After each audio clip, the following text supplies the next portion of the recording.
El tema que vamos a ver hoy se encuentra dentro de los temas del sistema nervioso. Este tema es el diencéfalo, pero además del diencéfalo vamos a ver el hipotálamo. El hipotálamo no se encuentra dentro del diencéfalo, pero históricamente se ha pensado que sí que formaba parte de él. Como se trata de una parte un poco más reducida, lo vamos a ver dentro de este tema. Pero quiero que os quede claro desde el principio que el hipotálamo no forma parte del diencéfalo. Antes de entrar en materia, quiero que os imaginéis el diencéfalo, y en particular el tálamo, como un ordenador central.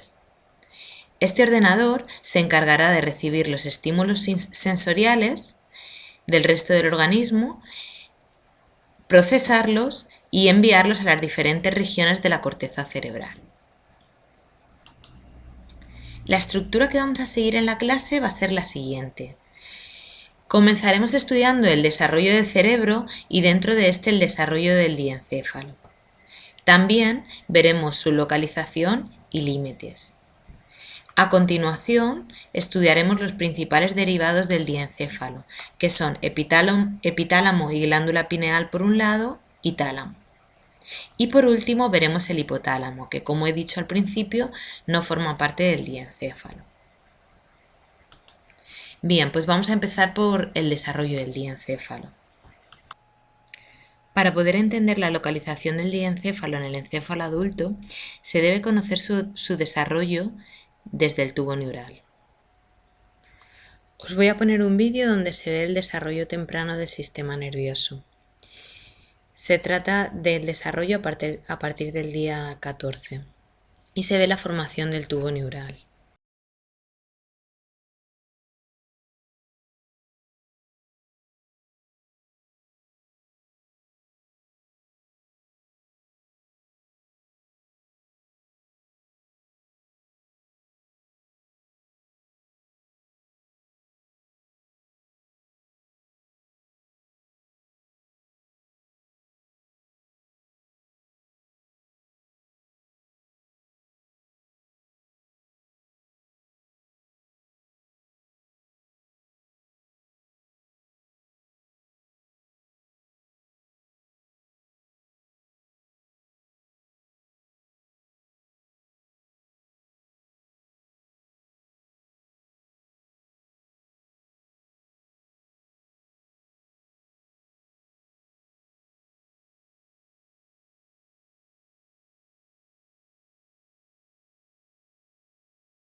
Tras la formación de este tubo, se produce una segmentación o división en segmentos transversales entre los que podemos diferenciar estas tres vesículas. De rostral a caudal serían, en primer lugar, el prosencéfalo, que corresponde a la porción anterior más dilatada del tubo. A continuación tendríamos el mesencéfalo, vesícula intermedia, y por último, en la parte más caudal, el rombencéfalo. Tras la segmentación, este prosencéfalo primario se va a dividir dando lugar a un prosencéfalo secundario y a un diencéfalo, que es la región que vamos a estudiar en este tema. A medida que avanza el desarrollo, podemos encontrar un modelo un poco más complejo. Se conoce como modelo de 5 vesículas, en el que la primera vesícula corresponde al telencéfalo, después tenemos diencéfalo, mesencéfalo. La cuarta vesícula sería el metencéfalo, donde encontramos el cerebelo, y la quinta sería el mielencéfalo, donde podemos ver el bulbo raquídeo.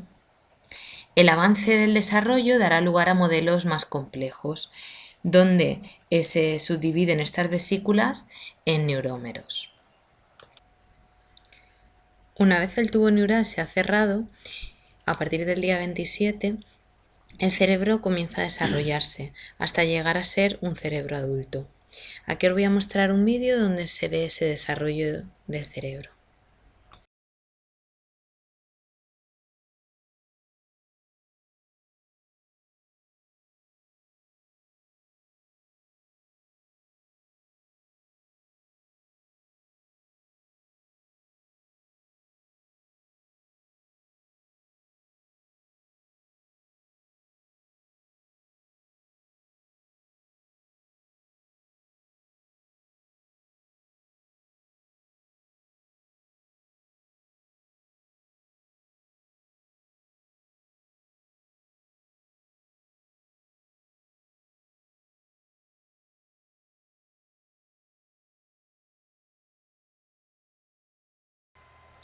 El diencéfalo va a continuar desarrollándose y se subdividirá de forma transversal en 3 segmentos o prosómeros, que van a ser el prosómero 1 o P1, el prosómero 2 y el prosómero 3.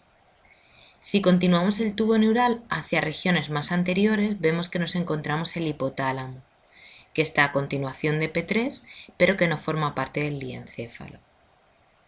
Además, si entendemos el diencéfalo o el cerebro como un tubo, también podremos dividirlo en regiones longitudinales, por lo que en cada uno de estos prosómeros, P1, P2, P3, encontraremos placa del suelo, placa basal, placa alar y placa del techo.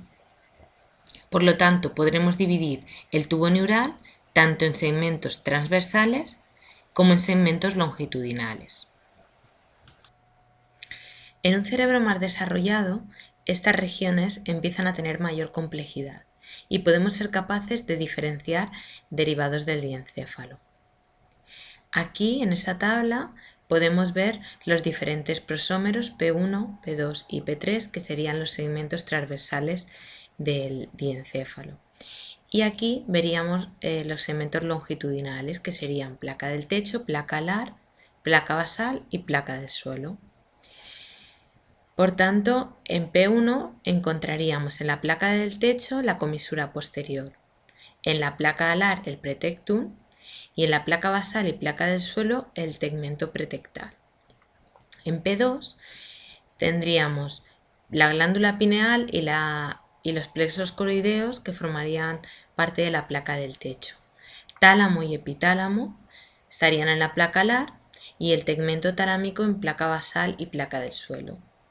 Y en P3 tendríamos los plexos coroideos en la placa del techo, el pretálamo en la placa alar y el tegmento pretalámico en placa basal y placa del suelo.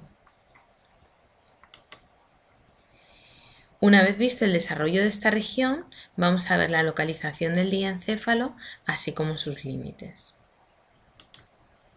Como se ha comentado anteriormente, el cerebro inicialmente es un tubo en el que el diencéfalo sería esta región que aparece aquí en azul.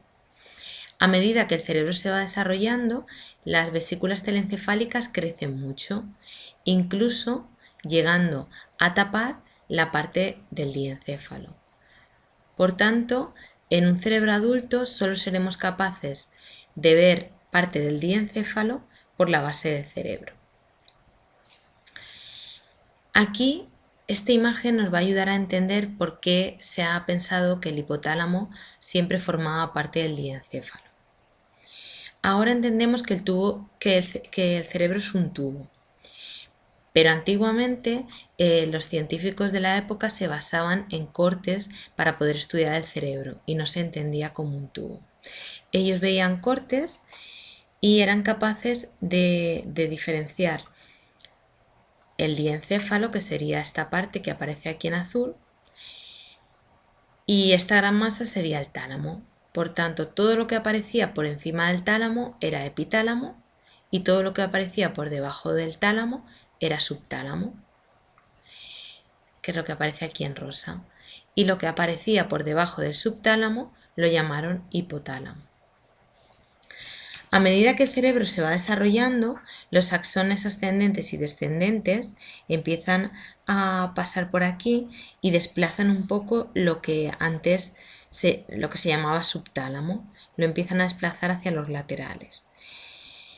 Entonces, cuando un cerebro está desarrollado, podemos ver el hipotálamo separado, que no formaría parte del diencéfalo.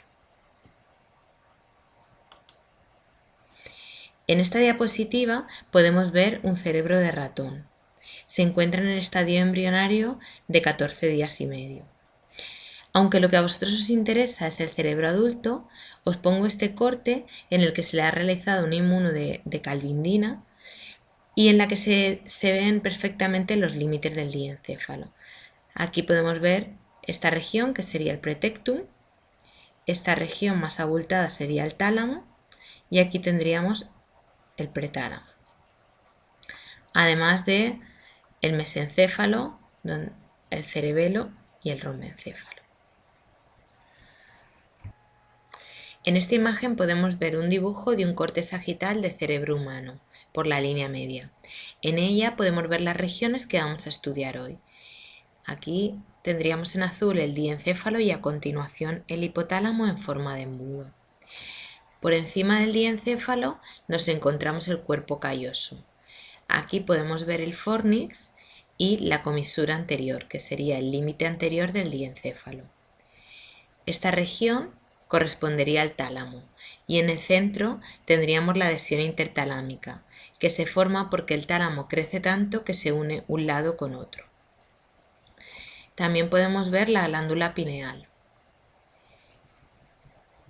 Aquí encontramos el tercer ventrículo con la hipófisis. Si fuésemos capaces de quitar las vesículas telencefálicas, esto sería con lo que nos encontraríamos.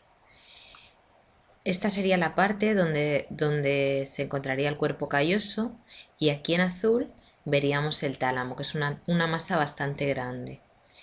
Y aquí abajo la glándula pineal. También somos capaces de ver los nervios ópticos. Y por debajo ya empezaríamos a ver colículo superior y colículo inferior. En una vista posterior nos encontraríamos las dos grandes masas que corresponden al tálamo y aquí estaría el tercer ventrículo. Por debajo nos encontraríamos la vénula y la glándula pineal. Estas cuatro bolitas que aparecen aquí corresponderían las dos de arriba al colículo superior y las dos de abajo al colículo inferior, y las cuatro juntas se conocen como lámina cuadrigémina, ya que son como cuatro gemas.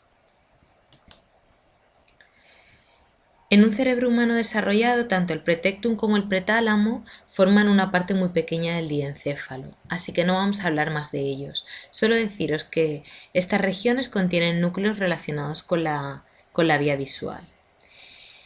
Ahora vamos a ver con mayor detalle epitálamo y glándula pineal. Si nos fijamos en un corte frontal de cerebro, podríamos ver el epitálamo justo aquí, por encima del tálamo.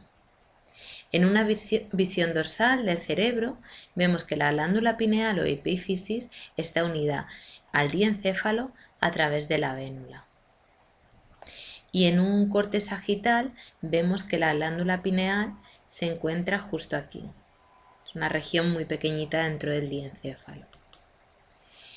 Si pasamos a un cerebro humano, encontraríamos el epitálamo aquí en esta región. Aquí podéis verlo un poco más ampliado.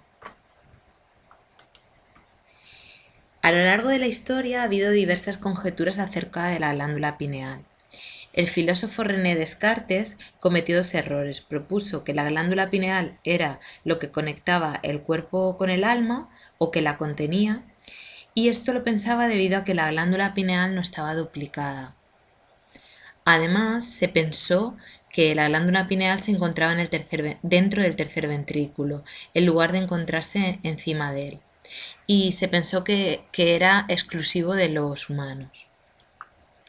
Los escritores occidentales que investigaron los chakras consideraban que la glándula pineal sería el tercer ojo. Esto podría estar relacionado con lo que ocurre en los reptiles. En ellos, el techo del cráneo, situado encima de la glándula pineal, es más fino, por lo que puede recibir los estímulos luminosos, algo que no ocurre en los humanos. En el hombre el cráneo no es tan fino, pero existen conexiones entre la retina y la glándula pineal que permiten regular los ritmos circadianos. Actualmente se sabe que esta glándula tiene las siguientes funciones. Actúa en los ritmos circadianos, que son los que hacen que tengamos sueño por la noche y estemos despiertos durante el día. Esta función se hace gracias a la producción de la hormona melatonina. Cuando no hay luz, la glándula pineal va a producir melatonina a partir de la serotonina. Actualmente se piensa que la melatonina podría ayudarnos a recuperarnos después del jet lag, cuando hacemos un viaje largo, ya que regula los ritmos circadianos, aunque esta función no está tan clara. La glándula pineal también actúa en los periodos de sueño y de vigilia, además de los cambios estacionales, sobre todo en los animales que tienen época de celo. Ahora vamos a pasar a describir el tálamo, que se trata de la parte más grande del diencéfalo. A medida que se va desarrollando el diencéfalo, el tálamo va creciendo en comparación con el resto de los derivados, llegando a ocupar 4/5 partes del diencéfalo adulto.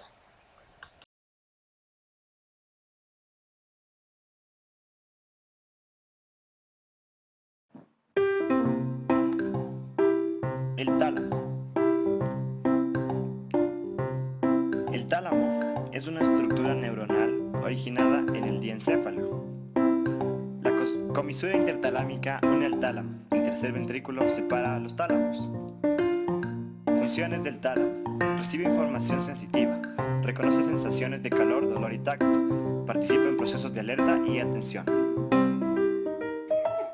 El tálamo presenta una orientación anteromedial y en su parte posterior 2 núcleos. Además tiene una lámina interna que divide al tálamo en núcleos.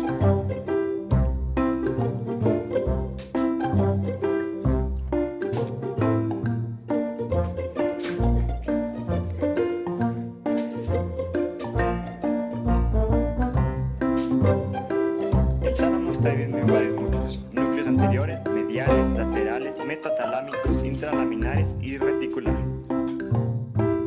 El núcleo anterior está encargado de las respuestas fisiológicas ante estímulos emocionales y controla la memoria a corto plazo.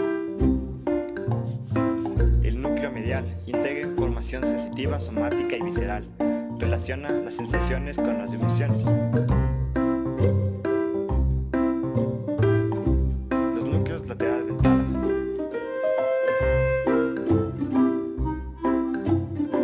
La hilera dorsal del tálamo. Se encuentra el núcleo dorsal, el núcleo posterior, el núcleo pulvinar. En la hilera ventral del tálamo.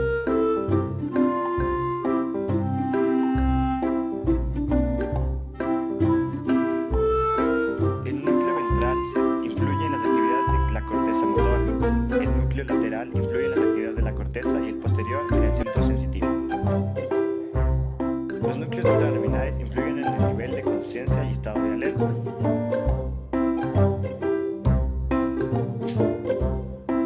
El núcleo reticular permite que la corteza regule la actividad talámica.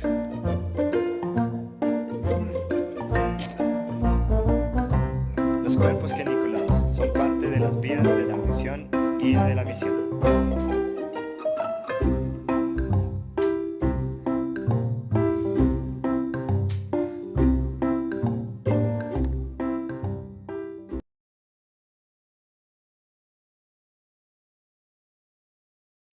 En esta imagen podéis ver el tálamo dividido en sus núcleos.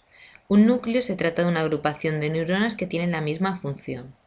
Aunque aquí no aparecen todos los núcleos, quiero que sepáis que el tálamo es una agrupación de unos 120 núcleos que elaboran información sensorial. Los núcleos del tálamo se pueden dividir en núcleos talámicos inespecíficos que no proyectan directamente a la corteza y núcleos talámicos específicos. Y dentro de ellos encontraremos los núcleos anteriores, que aparecen aquí en amarillo, los núcleos mediales, que serían estos de aquí, que aparecen en rojo, los núcleos ventrales serían estos de aquí, y los núcleos dorsales, que son los que aparecen aquí en la parte posterior en azul.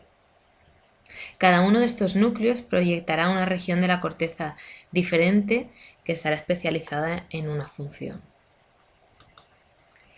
El tálamo es una región de gran importancia. Se encarga de procesar toda la información sensitiva. Como hemos dicho al principio, es como un ordenador central. Recibe la información sensorial, la coordina y la envía. Casi todas las vías sensitivas hacen sinapsis en el tálamo y envían la información a la corteza, que es donde la percepción inconsciente se transforma en consciente. Por este motivo, cuando hay una lesión cerebral, en el tálamo o en sus vías de proyección hacia la corteza, se producen trastornos de la percepción sensorial. El tálamo va a actuar como un centro integrador. Los axones van a salir de él para llegar hasta la corteza y van a hacerlo de forma empaquetada, agrupándose en vías que van a formar la corona radiada. Cada una de estas radiaciones proyectará hacia una zona de la corteza diferente. En esta figura podemos ver el tálamo con algunas de sus proyecciones. Por ejemplo, los núcleos ventral posterolateral reciben las fibras sensitivas y del dolor, por lo que una lesión en estos núcleos dará como resultado trastornos de la sensibilidad, además de síntomas dolorosos agudos. Aquí podemos ver cómo los núcleos mediales, que están dibujados en rosa, proyectan al lóbulo frontal del cerebro. Una lesión en estos núcleos podrá provocar trastornos de la personalidad, mientras que el cuerpo geniculado lateral proyecta al córtex visual y el cuerpo geniculado medial proyecta al córtex auditivo. Como hemos visto, toda la información sensorial va a llegar al cerebro de forma ordenada, y esto puede verse en los diferentes núcleos del tálamo. En estos dibujos podéis ver representado de forma más grande las regiones de nuestro cuerpo que ocupan una mayor área en la corteza.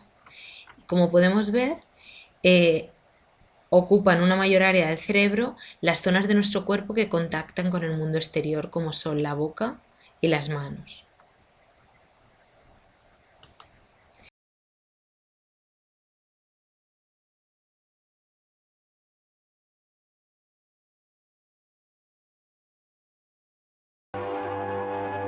Una parte del tejido cerebral en esta superficie inferior dedica toda su atención al pie derecho, mientras que otras partes se encargan de otros lugares del cuerpo. Las áreas del cerebro que se encargan de las áreas sensoriales de diferentes partes del cuerpo hacen un mapa bastante interesante en una franja de corteza que corre a través del cerebro.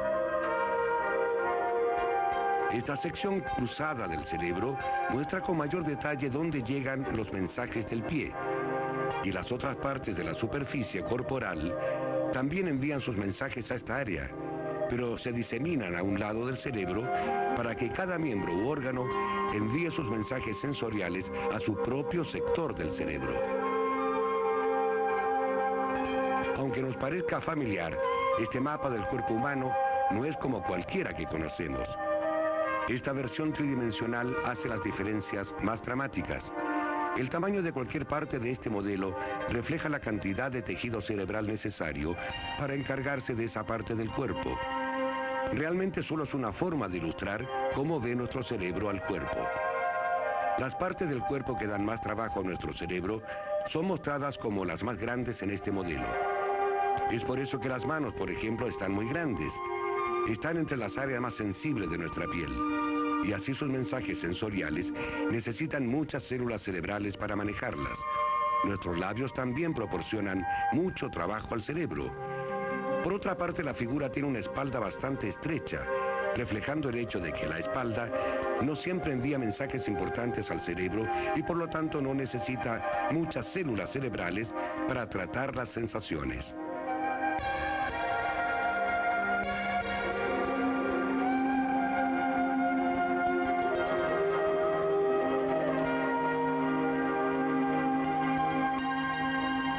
De modo que los mensajes sensoriales de todo el cuerpo llegan hasta el área de la corteza sensorial que corresponde a la franja de cerebro en el lado izquierdo de este surco. A la derecha se encuentra el área que se encarga de los movimientos que hacemos con cada músculo del cuerpo.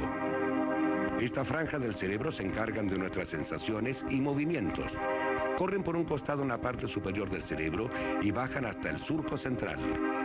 El área que se encarga de los movimientos también está visible como un mapa del cuerpo. Cuando el piloto decidió mover sus manos o sus pies, un mensaje nervioso salió de aquí. Y cada vez que decidimos mover nuestro músculo voluntario, el mensaje nervioso sale de alguna parte de esta franja del cerebro. Para cada músculo del cuerpo hay un grupo de células cerebrales que se ocupan de su movimiento. Aunque este hombre sea bastante parecido al hombre sensorial, este tiene ciertas diferencias importantes. Aquí está representada la cantidad de células nerviosas motoras que se encargan de la precisión de los movimientos. Así que las manos, que pueden hacer movimientos muy precisos, son muy grandes. Los músculos de la boca también requieren mucho tejido cerebral, porque necesitamos controlarlos con mucha precisión para emitir los sonidos del habla. Por otra parte, los genitales son más pequeños, porque están más preocupados en sentir que en una acción muscular. Así es que estas criaturas tridimensionales están sepultadas en nuestro cerebro. La última región que vamos a ver es el hipotálamo, aunque ya hemos dicho varias veces que no forma parte del diencéfalo. En un corte frontal podemos ver efectivamente que el hipotálamo se encontraría por debajo del tálamo, aunque si lo vemos en el tubo podemos ver que no es exactamente así. Lo que sí que sabemos es que el hipotálamo se encuentra a ambos lados del tercer ventrículo. En un corte sagital del cerebro podríamos ver el hipotálamo aquí, donde encontraríamos la glándula pituitaria. La glándula pituitaria tiene dos partes, una es la adenohipófisis y otra es la neurohipófisis, y ambas tienen origen diferente. Durante el desarrollo se forman dos bolsas. Una es de origen nervioso, que viene del hipotálamo y dará lugar a la neurohipófisis, y la otra es de origen no nervioso, que dará lugar a la adenohipófisis. Estas bolsas van a ir creciendo y se van a unir formando la glándula pituitaria. A pesar del tamaño reducido, se han descrito más de 30 núcleos en el hipotálamo. No voy a entrar en detalle, pero sí que quiero que sepáis que hay núcleos anteriores como el núcleo paraventricular o núcleo preóptico, que son los que sintetizan las hormonas liberadas en la neurohipófisis. También tenemos núcleos medios como el núcleo dorsomedial o el núcleo ventromedial, que regulan la liberación hormonal a la adenohipófisis. Y núcleos posteriores como el tubérculo mamilar o el núcleo posterior, que activan el simpático cuando se estimula. Nos vamos a centrar únicamente en los núcleos paraventricular y el núcleo supraóptico, ya que son los que mandan la información a la neurohipófisis, que va a ser la encargada de liberar las hormonas oxitocina y antidiurética o vasopresina.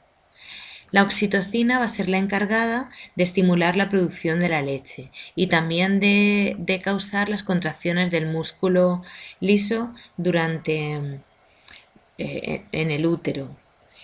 La hormona antidiurética o vasopresina va a ser la encargada de decirle al riñón el agua que podemos perder para no deshidratarnos. En esta tabla podemos encontrar las principales funciones hipotalámicas realizadas por cada uno de los núcleos. Entre ellas podemos encontrar funciones relacionadas con la reacción a cambios de temperatura o con la regulación del equilibrio hídrico. Además, también es bastante importante la regulación de la absorción alimentaria, ya que está relacionada con el sobrepeso o, por el contrario, con la falta de apetito y el adelgazamiento. Os voy a mostrar un vídeo que espero que os sirva para entender un poco mejor lo que hemos visto acerca de la glándula pituitaria.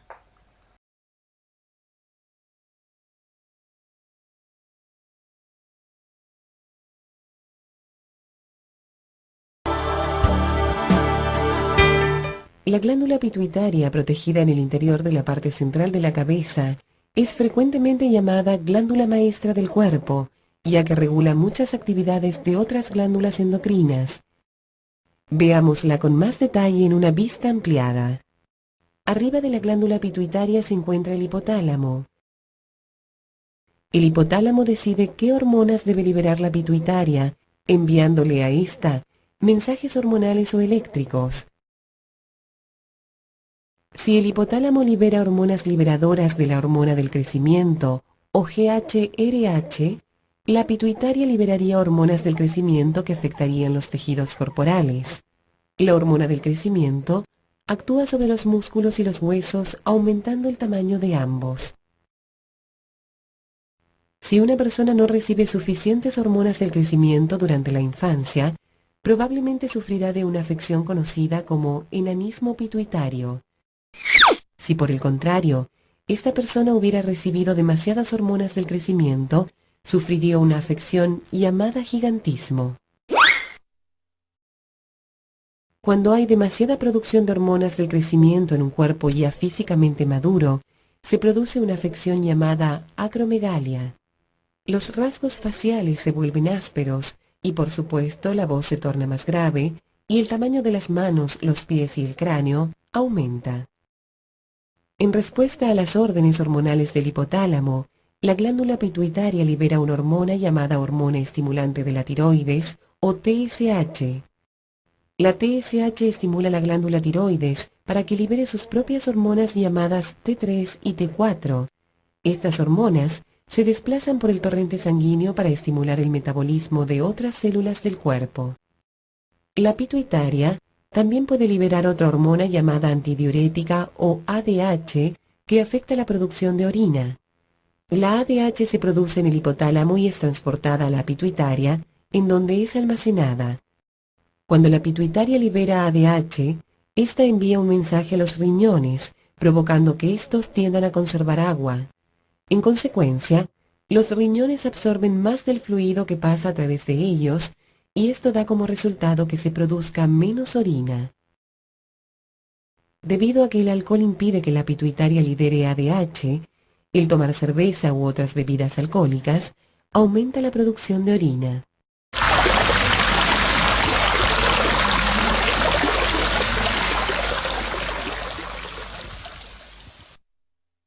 La glándula pituitaria también produce otras hormonas.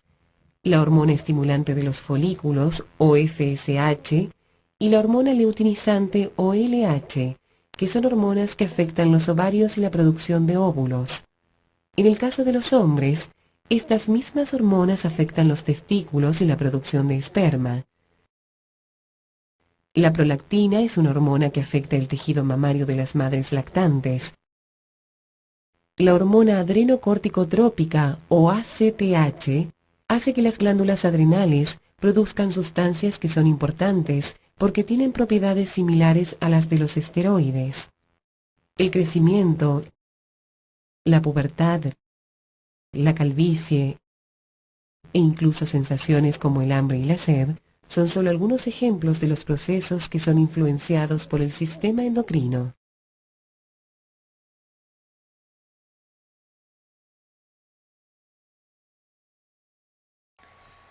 Como hemos podido ver en la tabla, los núcleos anteriores del hipotálamo están relacionados con la absorción de alimentos, por lo que se relacionan con la anorexia o la bulimia. Esto se ha podido comprobar con experimentos en gatos. Gatos a los que se les dañaron estos núcleos del hipotálamo, los núcleos ventromediales, tenían un impulso incontrolable por comer. En cambio, si se les dañaban estos núcleos de aquí, los núcleos más laterales, generaron anorexia. También se han realizado experimentos de comportamiento con gatos, a los que se les estimulaban ciertas regiones del cerebro y se veía que con la presencia de ratones eran mucho más agresivos. Por lo tanto, existen trastornos asociados con la hipófisis, por ejemplo, los relacionados con la hormona del crecimiento. En el caso de la sobreproducción se produce acromegalia y gigantismo, y en el caso de deficiencia se puede producir enfermedades relacionadas con deficiencia de la hormona del crecimiento. También se han visto alteraciones relacionadas con la hormona vasopresina. Su sobreproducción daría lugar a una secreción inadecuada de la hormona antidiurética y su baja producción a diabetes insípida. Aquí podemos ver un tumor en la glándula pituitaria. Se puede ver aquí que es un tumor bastante grande. Este tipo de tumores pueden dar lugar a gigantismo. Esta es una de las personas más altas que ha existido y se debía a este tipo de tumores. Estas personas suelen morir bastante jóvenes, ya que su estructura ósea, su corazón no son capaces de soportar esa estatura. Otro efecto causado por la sobreproducción de la hormona de crecimiento es la acromegalia, como hemos comentado. Las personas que sufren esta patología se produce un crecimiento de la nariz y de la mandíbula y también de las extremidades, como puede verse aquí. Bueno, para terminar el tema, os voy a enseñar un vídeo que resume un poco lo que hemos visto. Covered by the two cerebral hemispheres, the diencephalon is the structure of the central nervous system that is at the center of the brain. It contains masses of gray matter that play tremendous roles in the organism, such as the thalamus and the hypothalamus.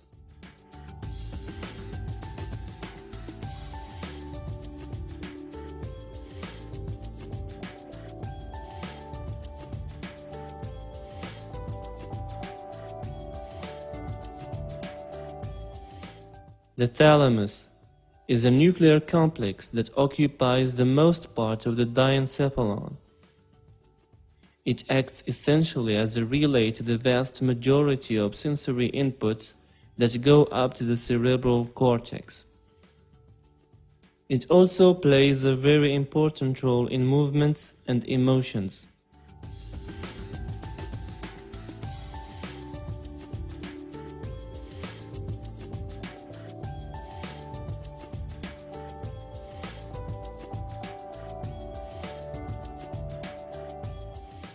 The thalamus is made up of two masses of gray matter, right and left, each taking an ovoid shape. These two parts are often joined together in the center by the interthalamic adhesion.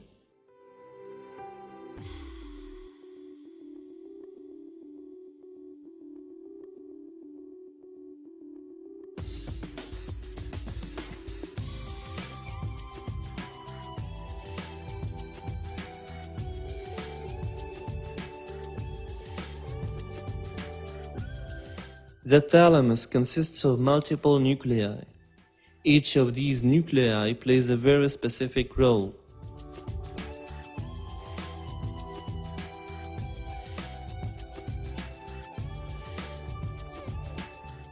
The thalamus marks the lateral side of the third ventricle, and it is surrounded on top and front by the body and the head of the two lateral ventricles.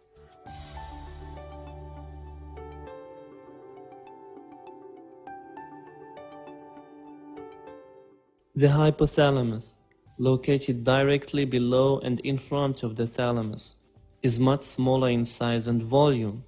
Nevertheless, its role in the body is not the least.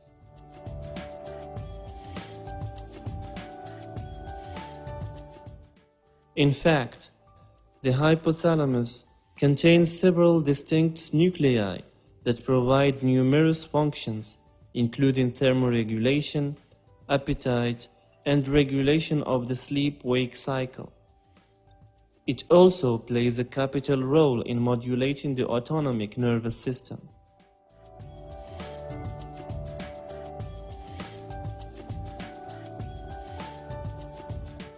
The hypothalamus is the real endocrine engine of the whole body. It controls the secretions of the pituitary gland, which produces the most important hormones of the body.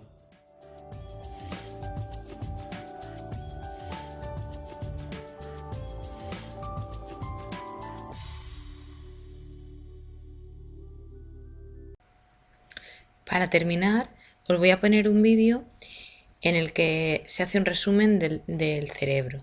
Vais a poder ver las diferentes estructuras que hemos estudiado hasta ahora.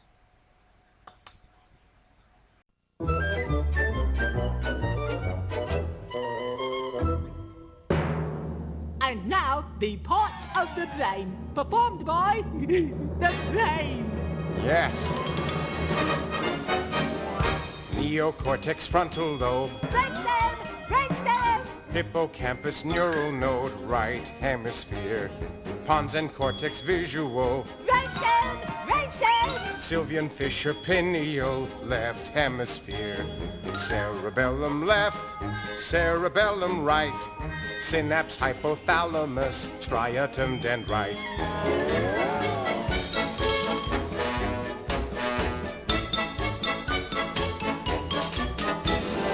Axon fibers, matter gray, Brainstem, brainstem. central tegmental pathway, temporal lobe, white core matter, forebrain skull, Brainstem, brainstem. central fissure, cord spinal, parietal, diameter, meningeal vein, medulla oblongata and lobe limbic, microelectrodes, the brain. That ought to keep the little squirts happy. Yeah.